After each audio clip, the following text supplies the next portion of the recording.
लग्नानंतर होईलच प्रेम मालिकेच्या आजच्या भागामध्ये आपण पाहत आहोत काव्या आणि नंदिनी ह्या दोघीही जणी इथे डायनिंग टेबलवर बोलत बसलेल्या असतात। जेव्हा त्या बोलत असतात त्यावेळेला आपण पाहतो की आता इकडे काव्या नंदिनीला म्हणत असते, खरं तर आपले काही सिक्रेट्स हे आपल्या पार्टनर्सला माहीत असतात आणि त्यामुळे काळजी करण्याची एवढी काहीही गरज नसते असं इकडे ती बोलत असते। आता हे सगळं काही बोलत असताना नंदिनी तिला विचारत असते, म्हणजे मला एक गोष्ट सांग काव्या, तुझं काही सिक्रेट आहे का आणि जे मला माहिती नाही आहे ते, म्हणजे तुझं आणि पारचं असं काही आहे का?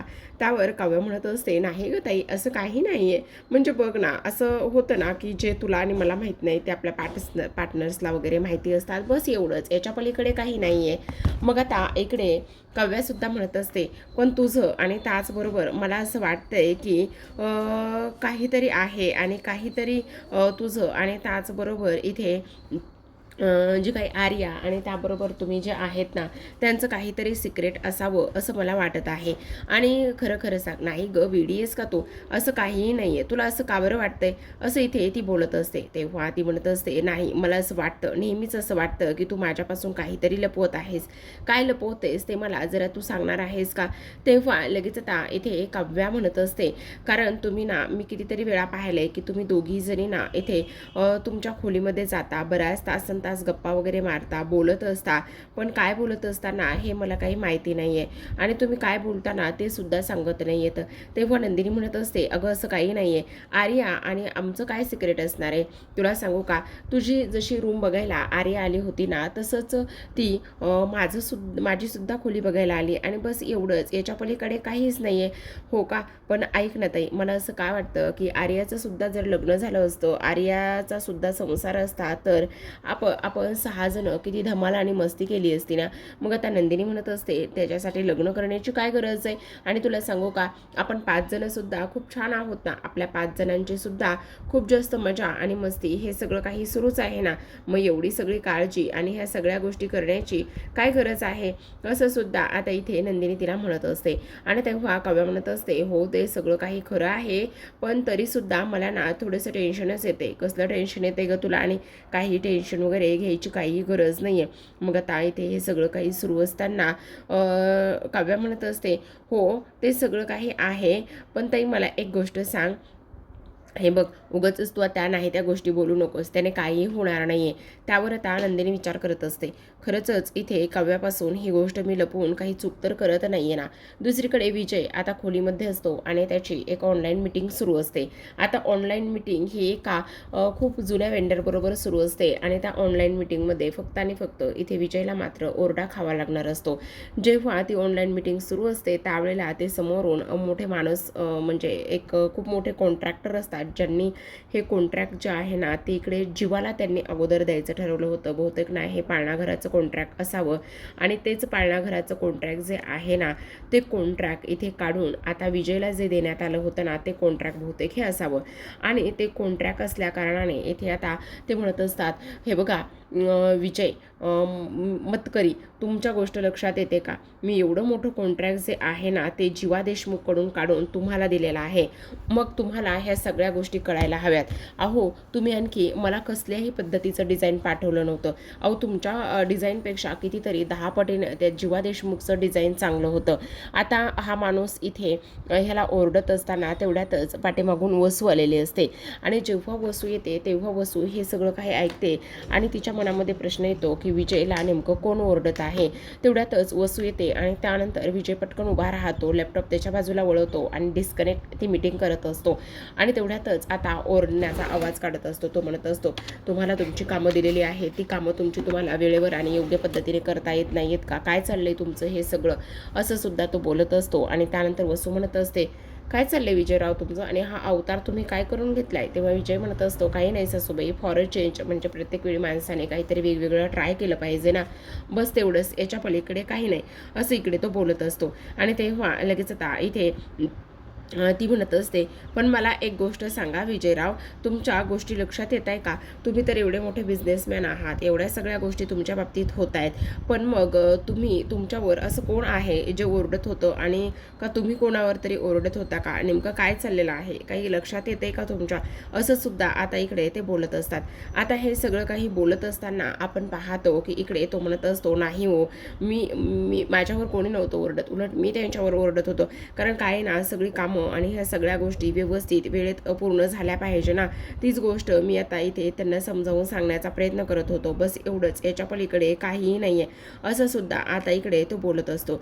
आता हे सगळं काही बोलून झाल्यानंतर आपण पाहतो की इथे आता लगेचच हा जो काही विजय आहे तो म्हणत असतो, हो. तेवढ्यातच वसुला रम्याचा फोन येतो आणि वसुला रम्याचा फोन आल्यानंतर ती आता फोनवरती बोलत असते आणि फोनवरती बोलत असताना लगेचच आता इकडे म्हणत असते, काय गे बाई रम्या, तू कधी येणार आहेस? काय हे किती दिवस? अगं पाय तुझा बरा झालाय का?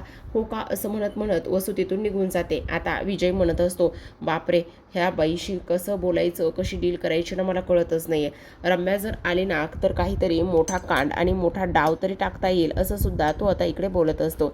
आता हे सगळं काही बोलून झाल्यानंतर आपण पाहतो की इथे आता लगेचच हा जो काही विजय आहे ना तो वेगळ्याच विचारामध्ये गेलेला असतो. दुसरीकडे आपण पाहतो नंदिनी आता तिच्या खोलीमध्ये असते आणि जी मानिनीने लोकर दिलेली असते ना ती लोकर हातामध्ये घेते आणि म्हणत असते, खरं तर ही लोकर जेव्हा पाहते ना तेव्हा बाळाची आठवण येते. बाळा, मी तुझी फार वाट बघते, तू लवकरात लवकर ह्या जगामध्ये येशील अशी मला आशा आहे, असं मनाशीच बोलत असते. आणि तेवढ्यातच आता तिथे विक्रम आलेले असतात. विक्रम म्हणत असतात, अगं नंदिनी. तेव्हा नंदिनी म्हणत असते, हां बाबा या ना, काय झालं? आणि तुम्हाला या खोलीमध्ये येण्यासाठी विचारण्याची वगैरे काही गरज नसते. मग आता विक्रम म्हणत असतात, अरे वा, तुला सुद्धा मानिनीने लोकर दिलेली आहे वाटतं. तेव्हा नंदिनी म्हणत असते, हो, मला सुद्धा आईनं दिलेली आहे लोकर. बरं, चांगली गोष्ट आहे, असू दे. पण बाबा काय झालं, तुम्ही असे अचानकच इथे कसे काय? काही नाही ग, बस फक्त इथे तुझी विचारपूस करायला आलो होतो, बस एवढंच, याच्या पलीकडे काहीच नाही. तेव्हा लगेच आता इथे ती म्हणत असते, बाबा खरंच तुम्ही फक्त माझी विचारपूस करायला आला होतात? हो ग, असंच विचारपूस करायला आलो होतो. पण काय ना त्याचं मी ना एका वेगळ्याच कारणासाठी इथे आलोय. बघ ना, हा शर्ट मी आणलेला आहे आणि हा शर्ट कसा आहे एकदा मला सांग ना. मग नंदिनी तो शर्ट बघते आणि म्हणत असते, वा बाबा, खरं तर तुमची चॉईस खूप छान आहे, हा शर्ट पण खूप छान आहे. काय झालेला आहे? त्याच वेळेला आता इथे ते म्हणत असतात, हो ना, छान आहे, पण मग हा शर्ट तुमच्यासाठी आणलाय का? पण तुम्हाला हा शर्ट छान दिसेल का? खरं खरं सांगा, हा शर्ट कोणाला आणलेला आहे? अगं कोणाला आणलाय काय म्हणजे? बघ ना, छान तर आहे ना, आणि तू ओळखायला हवा कोणाला आणलाय तर. म्हणजे बाबा कोणाला आणलाय ते सांगणार नाही आहेत का तुम्ही? अगं ज्याच्या नावाची तू टिकली लावतेस ना त्याच्यासाठी हा खास मी शर्ट आणलेला आहे, असं म्हणता क्षणी आता लगेचच नंदिनी म्हणत असते, म्हणजे तुम्ही जीवांसाठी हा शर्ट आणलाय? हो, जीवासाठी हा शर्ट आणलेला आहे. त्याचं काय ना, मी असंच आपलं गेलो होतो, मग मला दिसला म्हणून आणला, म्हटलं चला देऊन बघावं. मग पण तूच देणार आहे? तेव्हा नंदिनी म्हणत असते, बाबा एक मिनटं, तुम्ही शर्ट आणलाय ना, मग तुम्हीच द्यायला हवाय ना. मग आता विक्रम म्हणत असतात, तू दिला तर काय फरक पडणार आहे, तूच हा शर्ट द्यायचा आहे, समजलं? असं म्हटल्याबरोबर आता नंदिनीला मात्र टेन्शन आलेलं असतं. मग आता ते म्हणत असतात, टेन्शन वगैरे घेण्याची काही गरज नाही आहे, तुला सांगितलं ना, हा जो काही शर्ट आहे ना तो फक्त आणि फक्त इथे तूच द्यायचा आहेस म्हणून. मग आता शेवटी इथे नंदिनी तो शर्ट घेते आणि त्यानंतर आता लगेचच इकडे ते म्हणत असतात, पण नंदिनी म्हणत असते, बाबा मला एक गोष्ट सांगा, ह्यांच्यावरचा राग द्या ना सोडून. जर तुम्हाला एवढी त्यांच्यावर प्रेम आहे, एवढी माया आहे, तर तुम्ही का बरं राग सोडून देत नाहीयेत? तेव्हा विक्रम म्हणत असतात, माझा त्याच्यावर राग नाही आहे किंवा ते प्रोजेक्ट गेले म्हणून राग नाही आहे गं. त्याचं काय आहे ना, ते प्रोजेक्ट ह्याच्या हलगर्जीपणामुळे ना त्या विजयला गेलेला आहे आणि त्यामुळे खरं तर मला राग येत आहे, असं सुद्धा आता इकडे ते बोलत असतात. आता हे सगळं काही बोलल्यानंतर लगेचच आता तिथे जीवा येत असतो आणि जीवा आल्याबरोबर विक्रम मग विषय बदलतात आणि म्हणत असतात, नंदिनी, ते पौष्टिक लाडू वगैरे व्यवस्थित खातेस ना? मानिनीने तुला सगळी व्यवस्थित काळजी वगैरे घ्यायला सांगितली, हां, ते पौष्टिक लाडू वगैरे वेळेत खायला वगैरे सांगितलेले आहेत काय? असा विषय बदलल्यामुळे आता इथे मात्र नंदिनीला समजतं की बाबा असं का बोलतायत म्हणून. मग आता लगेचच ते म्हणत असतात, ठीक आहे चल, मग मी आता येतो, ते पौष्टिक लाडू वगैरे व्यवस्थित खाऊन घे, असं म्हणून ते निघून जातात. आणि तेवढ्यातच विक्रम निघून गेल्यानंतर जीवा आता नंदिनीला म्हणत असतो, खरं खरं सांग नंदिनी, बाबा का आले होते? तेव्हा ती म्हणत असते, काही नाही, ऐकलं ना तुम्ही, मला लाडू वगैरे व्यवस्थित खाताय का असं विचारायला आले होते. मग आता तेवढ्यातच इथे जीवा म्हणत असतो, सिरियसली तुला बाबा फक्त लाडू तू खातेस का म्हणून हे विचारायला आले होते. माझा तर ह्या गोष्टीवर विश्वासच नाही आहे. तेव्हा नंदिनी म्हणत असते, का तुमचा काय ह्या गोष्टीवर विश्वास नाही आहे? बस त्याच्यासाठीच तर आले होते ना. तुम्हाला काय वाटलं आणखी कशासाठी आले असतील? नाही नाही, आले ती गोष्ट त्यात काही हे नाही आहे, पण विचारलं की बाबा नेमके कशासाठी आले होते. आता हे सगळं बोलून झाल्यानंतर आपण पाहतो की आता इकडे दुसऱ्या बाजूला मात्र नंदिनी म्हणत असते, बरं ऐका ना जीवा, ते सगळं काही जाऊ द्या ना, मी काय म्हणते ते एकदा बघा ना. तेव्हा जीवा म्हणत असतो, का काय बघायचं आहे सांग बरं. तेव्हा लगेच आता नंदिनी म्हणत असते, जीवा त्याचं काय आहे तुम्हाला एक गोष्ट सांगू का, मी ना एक तुमच्यासाठी शर्ट ऑनलाईन ऑर्डर केला होता आणि तो आत्ता जस्ट रिसीव झाला आहे, प्लीज एकदा ट्राय करून बघता का. मग आता जीवा म्हणत असतो, अरे वा वा वा वा, माझ्यासाठी माझ्या बायकोने चक्क शर्ट ऑर्डर केला आहे आणि मी तो पाहणार नाही, असं कधी होणार आहे का. असं म्हणून आता जीवा लगेच तो शर्ट नंदिनीच्या हातातून घेतो आणि नंदिनीच्या हातामध्ये घेऊन लगेच आता स्वतःला लावून बघण्याचं काम करत असतो. मग आता तो म्हणत असतो, वाव नंदिनी कसला भारी आहे ग हा शर्ट, आणि असे कलर्स मला फार आवडतात बरं का, माझ्याकडे खूप ढिगाणे पडलेत असे कलर्स, पण मला किती जरी घेतले ना तर मन मात्र अजिबातच भरत नाही, त्यामुळे मला हे असे कलर्स ना फार आवडतात. असं आता इकडे तो बोलत असतो आणि लगेचच आरशासमोर उभा राहून तो शर्ट स्वतःच्या अंगाला लावून बघत असतो आणि त्याला हा शर्ट कलर खूप आवडलेला असतो. तेव्हा विक्रम जीवाच्या चेहऱ्यावरचा आनंद आणि ह्या सगळ्या गोष्टी दरवाजाच्या आड उभं राहूनच पाहत असतात. तर आता इथे तो म्हणत असतो, नंदिनी खरंच लव्ह यू बरं का, तू माझ्यासाठी हे सगळं काही ऑर्डर केलंस ना त्यामुळे मला तर फार आनंद झालाय. दुसरीकडे आपण पाहतो पार्थ आणि काव्या आता हे दोघेही जण बाहेर निघालेले असतात. पार्थच्या हातामध्ये बास्केट असते. कामधंदे सोडून पार्थला तर आता काय बोलायचं काही कळतच नाही. असो, आता काम सोडून पार्थ हा काव्यासाठी बाहेर निघालेला आहे आणि बास्केट असते हातामध्ये. तो काव्याला आवाज देत असतो आणि तेवढ्यातच इकडे एका साईडला बघून चालत असतो आणि तेव्हा वसू तिथे आलेली असते. वसूचंही लक्ष नसतं आणि पार्थचंही लक्ष नसतं, त्यामुळे दोघांचे एकमेकांना धडक होते. आता लगेचच वसू म्हणत असते, अरे कसल्या घाईत आहेस एवढा, जरा बघून चालता येत नाही का. तेव्हा पार्थ म्हणत असतो, सॉरी वसत्या, ते लक्षातच नाही आलं, थोडासा गडबडीत होतो ना. आणि काय हे लैला मजनू दोघेच जण पिकनिकला चाललेत वाटतं. तेव्हा पार्थ म्हणत असतो, काय हे आत्या, पावसाळा सुरू नाही झाला, आणखी उन्हाळाच आहे, पिकनिकला वगैरे काही नाही चाललो. मग कुठे चाललात एवढं सगळं सामान घेऊन. मग आता तो म्हणत असतो, काव्या क्लासला चालल्यात ना म्हणून. मग काय क्लासला, आणि एवढं सगळं खाणार आहे ती, क्लासमध्ये काय गे तुला खाऊ पण देतात का गं एवढं सगळं. आता हे सगळं काही बोलत असताना काव्या पुढे येते आणि म्हणत असते, आत्याबाई त्याचं काय आहे तुमच्या गोष्ट लक्षात येते का, पिकनिकमध्ये एवढं सगळं काही खाऊ देत नाही आहेत किंवा क्लासमध्ये एवढं सगळं काही खायला मिळत नाही, पण जेव्हा ब्रेक असतो ना 2 तास झाल्याच्यानंतर तेव्हा मी हे खाते. मग आता वसू म्हणत असते, अगं बाई पण मग एवढं सगळं खाल्ल्यानंतर तुला झोप येत नाही का गं. तेवढ्यातच मानिनी आलेली असते आणि मानिनी आल्यानंतर आता वसूला चांगलेच खडे बोल सुनावते. ती म्हणत असते, काय चाललंय वसूताई तुमचं, तुमची हेरगिरी करणं आणि त्याचबरोबर इथे ह्या सगळ्या गोष्टी शोधून काढणं आणखी संपलं नाही वाटतं. तुम्ही हे सगळं पुन्हा पुन्हा करूनसुद्धा तोंडावर पडताय, तरीसुद्धा तुम्ही मात्र शांत बसणं सोडलं नाही आहे.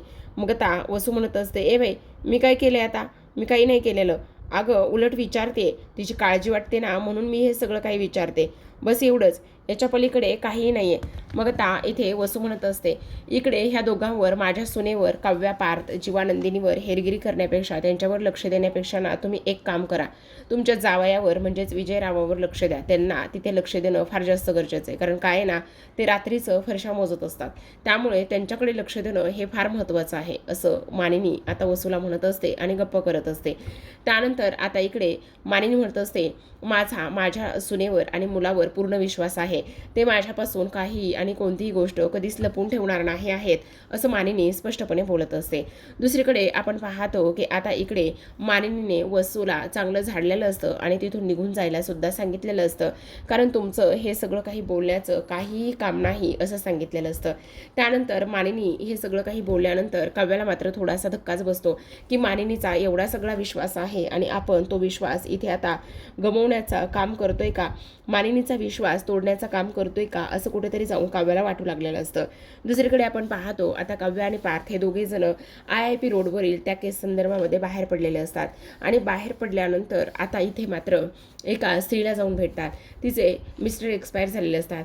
ती छोटे छोटे काही गोष्टी बनवून विकण्याचं काम करत असते आणि त्याचबरोबर काव्या तिला काही प्रश्न विचारत असते, तर इथे हा पार्थ जो आहे तो व्हिडिओ शूट करत असतो आणि तेव्हा आता इकडे तिने तिच्या बाळासाठी काव्यासाठी छोटे छोटे कपडेसुद्धा घेऊन ठेवले होते आणि ते कपडे ती काव्याला दाखवते. काव्याला पार्थने आणलेला तो शर्ट आणि त्या सगळ्या गोष्टी आठवू लागतात. त्यामुळे तिला त्रास होऊ लागतो आणि लगेचच उलटीसारखं होतं. आता लगेचच उलटीसारखं होत असताना ती तिथून धावतच बाहेर पडते. धावतच बाहेर पडल्यानंतर पार्थ आता त्या बाईला सॉरी म्हणत असतो आणि काव्याला घेऊन रस्त्यावर येतो. काव्याला मात्र फार जास्त त्रास होऊ लागलेला असतो. उलट्या होत असतात, प्रेग्नेन्सी असते, ऊन असतं आणि हे सगळे काही धक्के. त्यामुळे तेवढ्यातच आता पार्थ म्हणत असतो, थांबा थांबा मी पाणी आणतो. मग आता पाणी आणतो असं म्हटल्याबरोबर आर्या त्या दोघांसमोर पाण्याची बॉटल करते आणि म्हणत असते, हे घ्या पाणी. आता लगेचच इकडे पार्थ तिच्याकडे पाहतो की कोणी पाणी दिलं आहे. मग आता आर्याच्या हातातून तो पाण्याची बॉटल घेतो आणि काव्याला पाणी देत असतो. मग त्यानंतर तिथेच एका टेबलवर ते दोघे जण तिला बसवतात आणि त्यानंतर पार्थ म्हणत असतो, तुम्ही आता ठीक आहात ना? तेव्हा काव्या म्हणत असते, हो मी आता ठीक आहे. पण आता इकडे आर्याचे प्रश्न सुरू होतात. आर्या म्हणत असते, मला एक गोष्ट सांगा, तुम्ही दोघेही जण एवढ्या उन्हामध्ये इथे सगळं काही काय आहे आणि इकडे काय करताय तुम्ही? तेव्हा पार्थ म्हणत असतो, मी तुम्हा दोघींसाठी काहीतरी घेऊन आलोच. तुम्ही तोपर्यंत इथे काव्या तुमच्या बहिणीलाच विचारा, त्याच तुम्हाला ह्या सगळ्या गोष्टी सांगतील, असं आता इथे पार्थ म्हणत असतो. आता पार्थने हे सगळं काही सांगितल्यानंतर तो तर निघून जातो.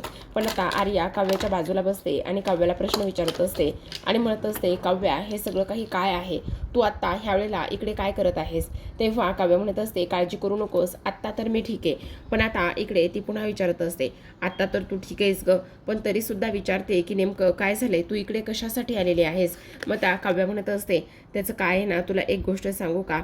हे बघ, आम्ही ना इथे आता का आलेलो आहोत तर इथे IIP रोडवर ज्या ज्या लोकांचे अपघात झालेत, ज्या ज्या लोकांना इथे त्यांचे बाळ गमावलेत, बाळ त्यांनी गमावलेले आहेत, ह्या ज्या गोष्टी झालेल्या आहेत ना, त्या संदर्भामध्ये आम्ही इथे चौकशी करतोय आणि त्याचबरोबर चौकशी करून त्यांचे बाईट्स वगैरे मिळवतोय आणि त्यांचे बाईट्स वगैरे कलेक्ट करून आम्ही ना इथे त्यांना न्याय मिळवून देण्याचा प्रयत्न करत आहोत.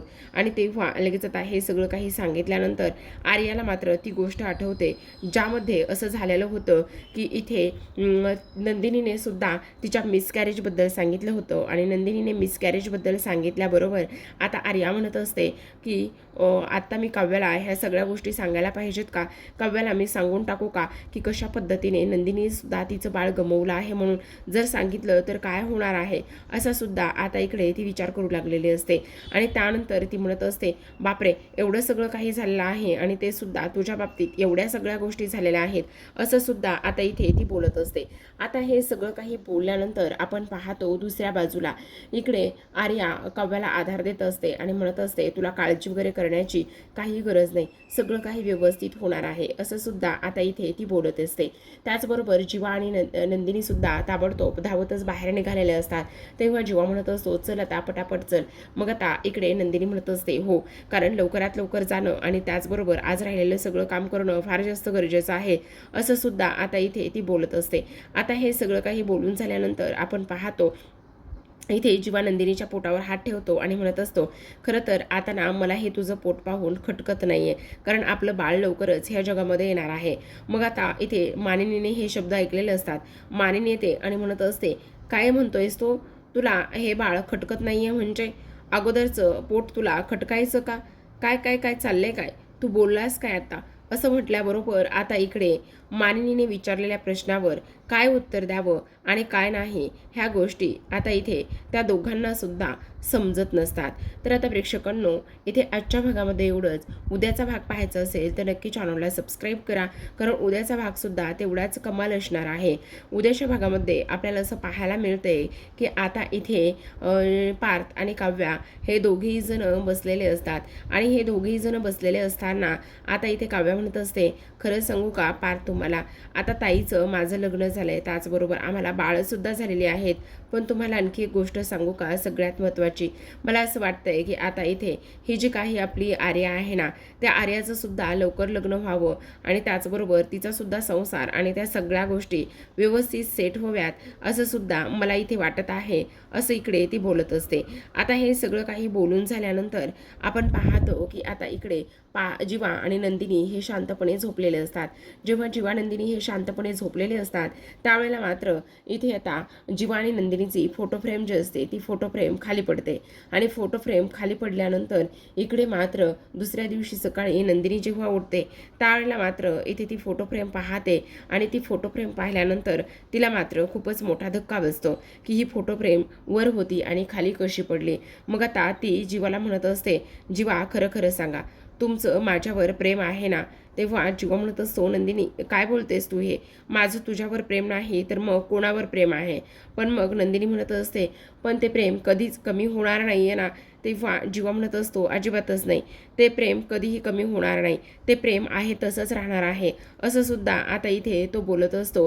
आणि त्यानंतर नंदिनी रडायला लागलेली असते.